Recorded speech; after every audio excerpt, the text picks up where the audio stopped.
Maharashtra news one, नवा दिवस नवी बातमी. नमस्कार, मी अप्पासाहेब माळे. आपण पाहताय महाराष्ट्र न्यूज वन चॅनल. पाहूया आत्ताची महत्त्वाची घडामोड. राजकारण क्षेत्र म्हटलं की एकमेकांना सांभाळायचं, तोंडासमोर गोड बोलायचं, कार्यकर्ते टिकवून ठेवण्यासाठी त्यांना गोंजारायचं आणि लोकांना भली मोठी आश्वासनं द्यायची. हे सार्वत्रिक चित्र. मात्र पूर्णवेळ राजकारण करत असूनही या साऱ्या बाबी टाळत जे पोटात तेच ओठावर आणि जे होणार आहे तेच करणार व जे अशक्य आहे ते जमणार नाही असं स्पष्ट सांगणारं व्यक्तिमत्व म्हणजे उपमुख्यमंत्री अजित पवार. कमालीचे स्पष्ट वक्ते व वक्तशीरपणा. सध्याच्या घडीला महाराष्ट्रात सडेतोड वृत्तीनं राजकारण करणारी जी मोजकी राजकारणी आहेत त्यामध्ये अजित पवारांचं स्थान अग्रस्थानी असेल. हजरजबाबीपणा, मिश्किलता त्यांच्या ठाई ठासून भरलेली. अनेक वर्षे मंत्रिपदावर सत्तास्थानी राहिले, पण त्यांनी ग्रामीण रांगडेपणा कधी सोडला नाही. शहरी राजकारण करतानाही प्रमाण भाषेत ते कधी अडकले नाहीत. सभा असो की पत्रकार परिषद, त्यांच्या वागण्या बोलण्यात मोकळेपणा असायचा. कधी कधी ग्रामीण ढंगात बोलायचे, गावा शिवाराकडची उदाहरणं द्यायची. यामुळं वातावरण हलकं फुलकं व्हायचं. मात्र कोणी त्यांना आव्हान दिलं तर त्यांच्यासाठी दादागिरीची भाषा ही ठरलेली, तेही त्यांच्या स्टाईलने. आम्ही कधी कुणाच्या वाटेला जात नाही आणि कोणी नाद केला तर त्यांना सोडतही नाही. आरेला कारे म्हणणारी खमकी वृत्ती, इरसालपणा, ते पाहून आपसुकच कार्यकर्त्यांच्या उत्साहाला उधाण येईल. महाराष्ट्राचं राजकारण गेली 4 दशकं गाजवत स्वतःची पॉवर निर्माण करणारा हा गडी.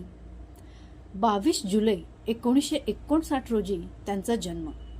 66 वर्षे 6 महिने आणि 6 दिवसांचं आयुष्य जगलेला हा तडफदार नेता 28 जानेवारी 2026 रोजी मात्र साऱ्यांना रडवून गेला. संपूर्ण महाराष्ट्राला निशब्द बनवलं. वक्तशीरपणा ही त्यांची खासियत ठरलेली. मात्र बुधवारी त्यांनी घाई केली. वेळेआधीच त्यांनी जगाचा निरोप घेतला. जिल्हा परिषद व पंचायत समिती निवडणुकीच्या प्रचारार्थ मुंबईहून बारामतीकडे येत असताना त्यांच्या विमानाला अपघात झाला. ज्या भूमीत सारी कर्तबगारी घडली त्या कर्मभूमीतच ते अखेर विसावले. बारामती विमानतळ परिसरातच विमान लँडिंग होताना खराब हवामानामुळं विमान कोसळलं आणि महाराष्ट्राच्या राजकारणातील एक झंझावात संपला. दिवसाची सुरुवात होताना राजकारण, समाजकारणात तळपणाऱ्या एका तडफदार नेत्याचा अस्त झाला. मी बोलणारा माणूस नाही, मी कामाचा माणूस आहे, या त्यांच्या ओळी सदैव त्यांच्या स्मृती जागवत राहतील. माजी केंद्रीय मंत्री शरद पवार यांचा पुतण्या ते उपमुख्यमंत्री अजित अनंतराव पवार अशी स्वतंत्र ओळख निर्माण करण्याचा त्यांचा प्रवास हा राजकारण, समाजकारणासह विविध क्षेत्रात करिअर करू पाहणाऱ्यांना नेहमी खुणावत राहिला. ते कमालीचे महत्त्वाकांक्षी. मुख्यमंत्री होण्याची त्यांची इच्छा, अर्थात त्यांनी ती कधी दडवूनही ठेवली नाही. क्षमता, बुद्धिमत्ता आणि काम करण्याचा आवाका या साऱ्या बाबी जमेच्या असूनही मुख्यमंत्री पदानं त्यांना अनेकदा हुलकावणी दिली. मात्र त्यांच्या नावावर उपमुख्यमंत्री पदाचा रेकॉर्ड नोंदवला गेला. 6 वेळा ते उपमुख्यमंत्री झाले. अर्थमंत्री म्हणून 11 वेळेला राज्याचा अर्थसंकल्प सादर केला. परिणामांची पर्वा न करता जे राज्याच्या हिताचे आहे ते स्पष्टपणे मांडणारा हा नेता. भल्या सकाळी त्यांच्या कामाला सुरुवात व्हायची. कायम नागरिक व कार्यकर्त्यांचा गराडा त्यांच्या भोवती.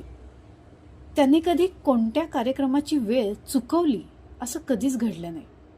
अनेकदा तर कार्यक्रमाच्या नियोजित वेळेपेक्षा 5-10 मिनिटे अगोदरच ते दाखल व्हायचे आणि संयोजकांची भंबेरी उडायची. वक्तशीरपणा इतकेच ते टापटीपपणा व स्वच्छतेलाही प्राधान्य देत. कोल्हापुरात कार्यक्रमानिमित्त आल्यानंतर कार्यकर्त्यांनी बुके आणलेले. त्यांना बुके देताना प्लॅस्टिक कागद कार्यकर्त्यांनी कार्यक्रमस्थळी टाकला. त्यावेळी अजित पवारांनी वडिलकीच्या नात्यानं कार्यकर्त्यांना सुनावलं, तुम्हाला लाज वाटत नाही का? 100 वेळा सांगितलं कचरा करायचा नाही. काय हे, उचला ते आधी. असे दरडावत स्वतः त्यांनी प्लॅस्टिक कागद गोळा केले. स्वागतासाठी आलेले कार्यकर्ते त्यांच्या पाया पडण्यासाठी येत तेव्हा ते खडसावून सांगत, माझ्या पाया पडू नका, मला पाया पडलेला आवडत नाही. अशा लहान सहान गोष्टीतून त्यांचं वेगळेपण उठून दिसे.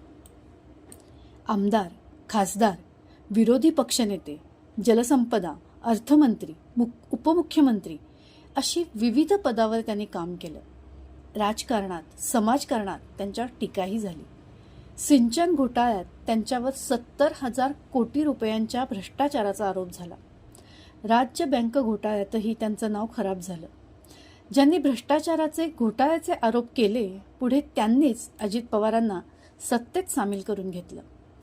त्यांच्या सत्तेच्या राजकारणावर, पहाटेच्या शपथविधीवर अचानक नॉट रिचेबल होणं, राष्ट्रवादीतील फूट, काकांची फारकत यावरून टीकेचे आसूड ओढले गेले.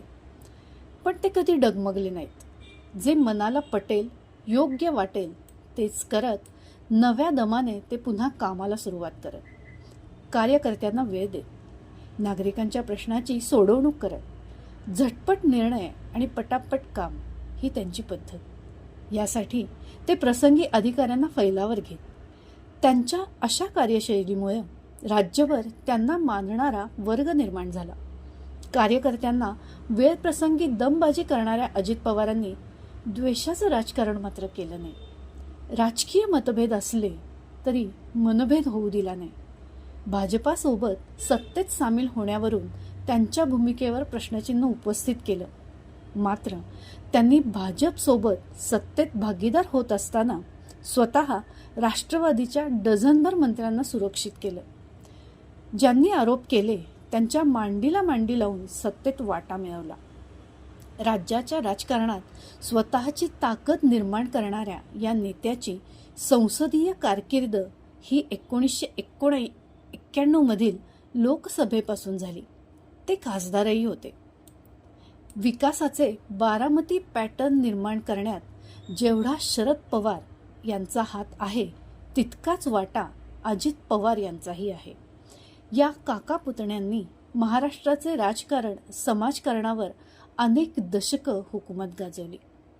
पवार कुटुंबियांना कोल्हापूरविषयी विशेष जिव्हाळा. त्याला अजित पवारही अपवाद नव्हते. कोल्हापूरची हद्दवाढ, IT पार्क, करवीर निवासिनी अंबाबाई मंदिर तीर्थक्षेत्र विकास आराखडा यासंबंधी ते पोट तिडकीने बोलायचे. अजित पवार यांच्याकडे काम करण्याची अफाट क्षमता आणि जबरदस्त महत्वाकांक्षा. मात्र त्यांच्या अकाली निधनाने महाराष्ट्र स्तब्ध झाला. त्यांच्या राजकारणाविषयी, पक्षाच्या भूमिकेविषयी मतमतांतरे जरूर असतील. त्यांची कामाची पद्धत साऱ्यांना आवडेल असंही नाही. मात्र त्यांच्या जाण्याने प्रत्येकाला आपल्या घरातीलच दादा हरपला ही भावना सुन्न करते. राजकारण्यापासून कॉमन मॅनपर्यंत सारेच निश्चित. आमच्या या चॅनलला लाईक करा, सबस्क्राईब करा आणि शेअर करायला विसरू नका. धन्यवाद.